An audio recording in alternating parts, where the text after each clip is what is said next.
여러분 안녕하세요. 저는 부자가 되고 싶은 방구석 거지 여자 사람 예장미라고 합니다. 이번에 소개해드릴 책은 하버드 비즈니스 독서법이라는 책이에요. 이 책을 두 단어로 요약하자면 실천과 생각입니다. 책을 읽고 자신의 상황에 적용하고 실천해서 결과를 내는 것, 그리고 항상 나라면 어떻게 할까 하고 자기 머리로 생각하는 것. 하버드식 독서법의 핵심은 내가 직면한 문제를 해결해줄 10권의 책을 골라서 눈에 띄는 곳에 놔두고 필요할 때마다 필요한 부분만 찾아서 보는 것입니다. 그리고 책을 읽기만 하는 게 아니라 해결책을 알아냈다면 바로바로 실천해보는 것. 이론이나 이치를 정확하게 이해하지 못했더라도 책의 내용을 실천해보는 것. 여러 번 반복해서 실천하는 것이 더 중요하다고 합니다. 이 책에서 인상 깊었던 점은 책의 저자 하토야마 레이토가 세계 최고 엘리트들이 모여있는 하버드 경영대학원에 유학 가서 봤더니 학생들이 책을 거의 읽지 않더라는 거예요. 그럼 책을 안 읽고 뭘 하냐? 바로 사례연구법이라고 해서 실제로 일어난 사례와 그 사례를 구성하는 사실 정보가 적힌 15에서 25페이지 분량의 자료를 가지고 열심히 읽고 분석하고 검토해서 해결책을 준비한 다음 수업 시간 80분 동안 국적도 직업도 다 다른 90명의 학생이 토론을 한다는 거예요. 하루에 3개에서 5개의 자료, 많을 때는 100페이지 이상의 사례를 검토하고 토론 준비를 해야 하기 때문에 책 읽을 시간도 없다고 합니다. 왜 이렇게 많은 양을 다루는지 봤더니 양을 질로 전환한다는 목적 때문이라고 합니다. 비즈니스에서 의사결정을 할 때는 모든 정보가 내 손 안에 들어와 있는 것이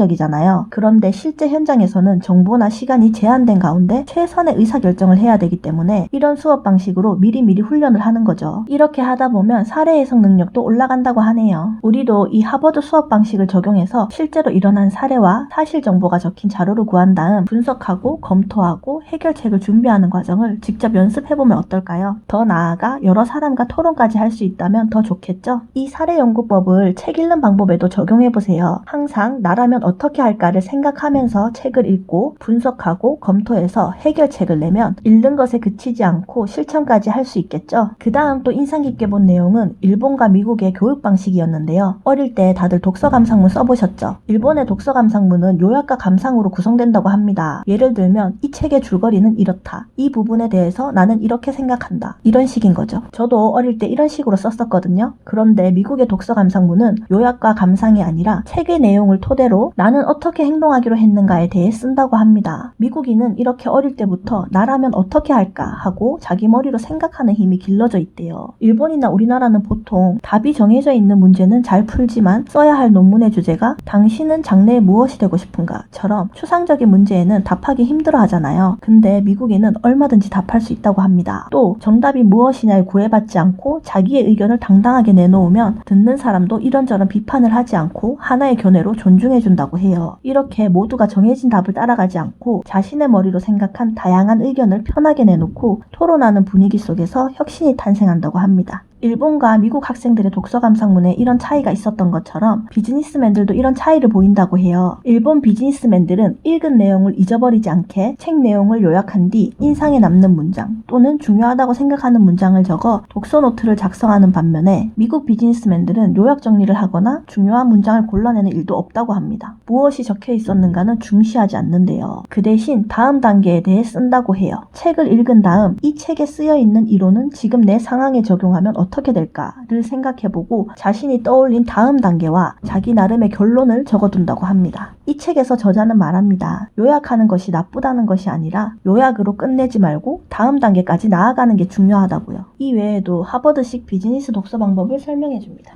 1. 지금 내가 직면한 문제와 직결된 책 10권을 골라 눈에 띄는 곳에 놔둬라. 2. 다시 읽지 않는 책, 내게 맞지 않게 된 책은 처분해라. 3. 차례를 먼저 보고 과제 해결에 도움이 되는 부분, 흥미로운 부분만 읽어라. 4. 가능한 한 빨리 과제를 해결해줄 답에 도달해 남은 부분 읽을 시간을 실천하는 데 써라. 5. 콘텍스트, 즉 배경이나 상황을 미리 알아둬라. 그 다음 내게 맞는 책 고르는 법. 1. 프롤로그와 에필로그를 훑어본다. 2. 교수가 쓴 책을 고른다. 3. 주목하는 사람이 읽고 있는 책을 고른다. 4. 사회인을 위한 공개 강의에서 추천하는 도서를 고른다. 5. 도표나 그림이 많은 책을 고른다. 6. 서점 순위를 활용한다. 그 밖에도 성과를 내는 1% 비즈니스맨들의 상식을 뛰어넘는 책 이용 방법 방법, 저자가 명절을 읽는 방법도 알려주고 반드시 읽어야 할 최강의 책 17권도 추천해줍니다. 오늘 소개해드린 책 하버드 비즈니스 독서법을 한 줄로 요약해보자면, 내가 직면한 문제를 해결해줄 책 10권을 골라 눈에 잘 띄는 곳에 놔두고 필요할 때마다 필요한 부분을 찾아보면서 항상 나라면 어떻게 할까? 자기 머리로 생각하면서 읽고 분석, 검토, 해결책을 낸 다음 여러 번 실천해라 입니다. 저는 빌 게이츠, 마크 저커버그, 자청, 고명환님 등등 책을 많이 읽는 부자들을 좋아해요. 예전에는 로또 당첨되고 돈만 많으면 부자라고 생각했는데 실제 부자들은 끊임없이 배우고 공부하고 노력하는 것 같아요. 이런 부자들이 진정한 부자라고 생각합니다. 세상 돌아가는 것, 돈의 흐름을 통달해서 망하지 않는 사람. 근데 제가 꿈꾸던 부자는 아니에요. 저는 정말 아무것도 안 해도 돈이 많은 사람이 되고 싶었는데 실제 부자들은 공부를 많이 하는 것 같아요. 어쨌든 그래서 요즘 책을 읽고 싶어졌는데 저는 책을 읽고 나면 남는 게 없더라고요. 그래서 책 읽는 방법을 배우려고 하버드 비즈니스 독서법이라는 책을 구매해서 읽어봤어요.